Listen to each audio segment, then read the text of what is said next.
from the VRA spillage, there are also many Ghanaians affected by the heavy rains.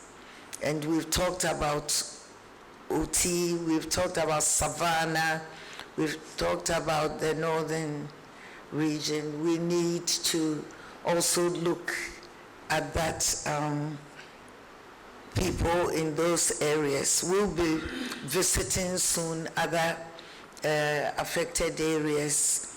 As you saw, the interministerial do then Mepe and then to Bupe. We'll be doing the other areas to bring also attention to the public on other places affected and what government is doing and what we all as citizens can do.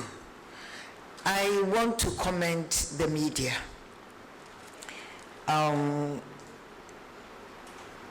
Throughout this disaster, the media has been very helpful in bringing attention.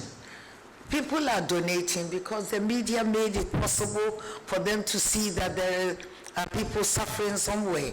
So you've done a good job, and I want to encourage you to continue the good work. And in all aspects, both what is positive, those what is negative, so that together we can solve this situation, which is promised to be a long haul, but we feel confident that we can mitigate or reduce the suffering in the shortest possible time because of the cooperation of government agencies and others, well-meaning partners of the government.